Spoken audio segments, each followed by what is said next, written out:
I'd love to speak to that. I think that we, the school, and you, the city, I would never say it's time for you to shoulder your burden to educate our kids. We do have common interests, though, you, the city, and we, the school. Some of the common interests that we have is that this community grow ever stronger, attract families, grow in business, be able to provide everything that we need to provide for our taxpayers. I think we share that interest. And we both know that only those who have earning power can contribute back to the city to help build a strong city.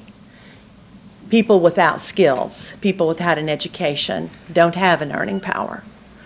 I think we also share an interest in safety, in making sure that our streets are safe, that our children who legitimately should be on the street during the school day are safe from those who have no legitimate reason to be on the street during a school day. I think we share that. Our relationship is as it's always been, and that is a partnership. It's a partnership. As we bring kids back to school, I do not want to leave the impression with anybody that now we have them back, somebody get the cuffs ready and the chain ready, and we're going to chain them in the school. I think when you and I visited around Christmas time, I shared with the council how important it was that we have an intervention program to figure out why that kid was out of school to begin with. If it's just bring them back, lock them in their chair, you're right, all we've done is delayed the truancy for another day. That's not the case, though. We have counselors, we have social workers, we have even our truant officers who, now that the kids are identified, are saying things to them like, okay, tell me what was so difficult, why is it hard for you to be in school? Well, you see, I've got this problem. I've got this old car, and it has terrible tires on it, and every time I get up, I have to go out and pump up that tire. Okay, so you tell me that's what's standing between you and school. Yes, sir, it is. Well, we just happen to have a partner who's going to donate a tire to you. And so I don't want to hear the tire story again, because we're going to make sure that now you have a tire. Or I'm a junior high girl. And, I know clothes are supposed to be superficial, but clothes are really important. And you can be made fun of if you don't wear the right clothes to school. Okay, so clothes is standing in between you. Yes? Okay, great. Here's our clothes closet. Here are some vouchers to help you. These things are going on. It's not like we're just dragging them back because we're educators. We know that if they're not engaged, they're not going to be successful. Engagement's not dragging them back. Engagement's figuring out what is it that's relevant to your life, what is it that's causing you to miss. And unfortunately, we mourn about it more than anybody else. Unfortunately, a lot of our kids have not been raised with the expectation that you should be in school. They have not been raised with that expectation, for whatever myriad of reasons. And this is a deterrent to help them set those lifelong habits, get in school, find out, wait a minute, I fit in. Just like once, many, many years ago, I figured out I fit in the world of academia. Hey, I can fit. And as soon as these kids find out that they fit in with a family, then they have a chance to be successful. If they're on the street, if they're totaling up days of truancy, we don't have a shot. Well, I appreciate that. And is it working again? Okay. I want to go on what Mr. Kaysen had asked earlier, and you can jump in if you want to as well. I like the fact, and I think the responsibility about ticketing and citing should come from the school district. And if state law needs to be changed, I think that trip down to Austin from educators might be very, very important at this stage.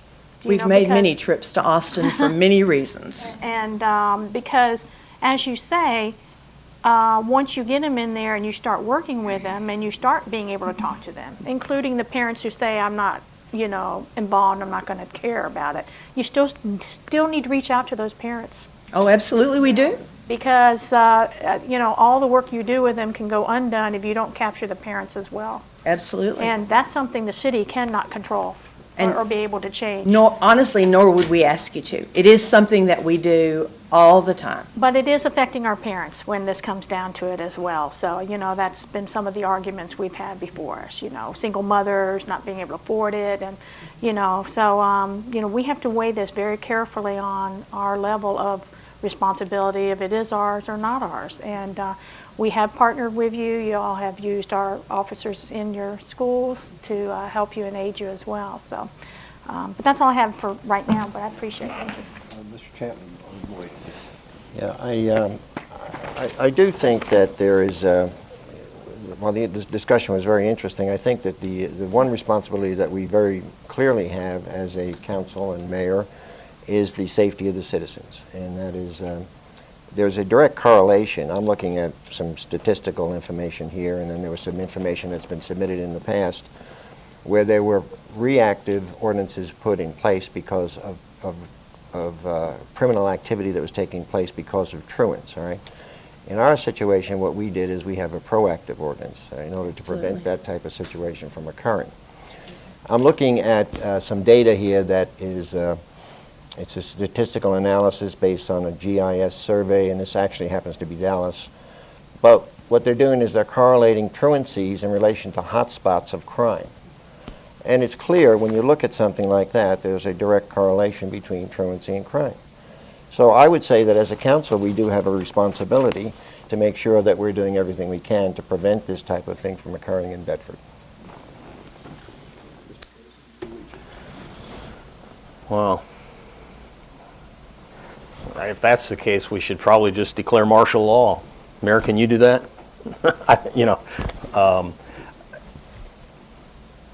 Dr. Tribble, I don't mean to make light with that remark or be flippant, but to hear your comments and the parents, the comment you made about the parents and not being able to do anything with their children. Some of the parents. Some of the parents. It is a parent-teacher student issue. It is. Where do we draw the line? Because we're being petitioned to get involved in an education matter and to expend our law enforcement resources to try and curb this truancy issue. But then what issue will it be next?